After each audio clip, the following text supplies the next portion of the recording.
Tahun ini menjadi tahun paling menantang bagi Tentara Nasional Indonesia, mulai dari kasus dugaan korupsi Kabasarnas berhadapan dengan kelompok kriminal bersenjata Papua, hingga menjaga netralitas TNI di tahun politik. Lantas, apa kata Panglima TNI? Berikut cuplikan wawancara eksklusif rekan Zilvia Iskandar dengan Panglima TNI Laksamana Yudo Margono.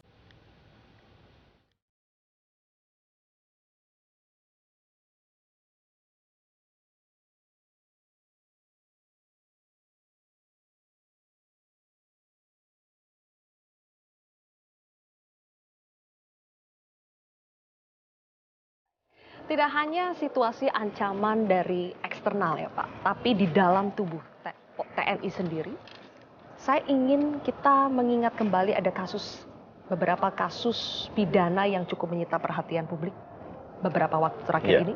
Misalnya ada kasus kekerasan, penculikan, pemerasan, penganiayaan yang berujung sampai tewas korbannya dilakukan oleh anggota Pas Pampres. Kemudian juga ada kasus dugaan korupsi yang diduga dilakukan oleh Kabasarnas. Nah, apakah ini masih terjadi karena ada transformasi TNI yang belum optimal, Pak? Ya, saya kira tidak.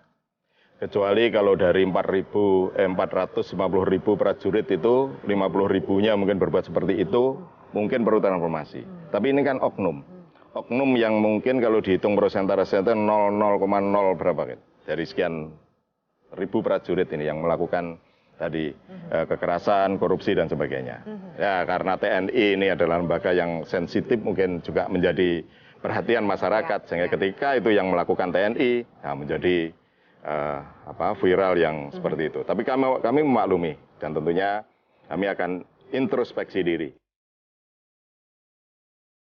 Bagaimana TNI itu juga menjaga keamanan pada saat pemilu nanti? Termasuk apa nanti kendaraan-kendaraan seperti ini diturunkan juga Pak untuk mengamankan situasi pemilu kita? Ini kan kendaraan ini kan nanti standby di masing-masing satuannya masing-masing. Saya kira kalau ancamannya hanya di dalam negeri sebagainya nggak perlu lah pakai seperti ini. Toh TNI tugasnya nanti kan menjaga keamanan ini juga dalam menghadapi mungkin huru-hara dan sebagainya kan BKO Polri. Membantu tugas-tugas Polri dan juga pemerintah daerah. Oke. Tapi bagaimana Pak, Bapak menyiapkan TNI untuk menjadi bagian dalam proses pemilu yang jurdil? Ya tentunya saya sudah 3 bulan yang lalu sudah instruksikan kepada seluruh jajaran. Mungkin banyak sekali itu yang penekanan saya sudah dipasang di seluruh jajaran sampai ke tingkat Koramil, mungkin ke Angkatan Darat terkecil dimanapun ada semuanya. Itu minimal sebagai pegangan atau pedoman seluruh prajurit untuk netral.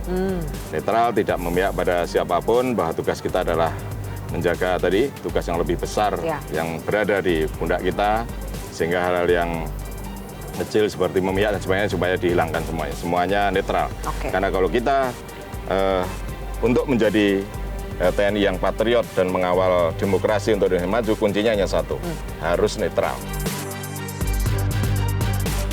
Jelajahi cara baru mendapatkan informasi. Download Metro TV Extend sekarang.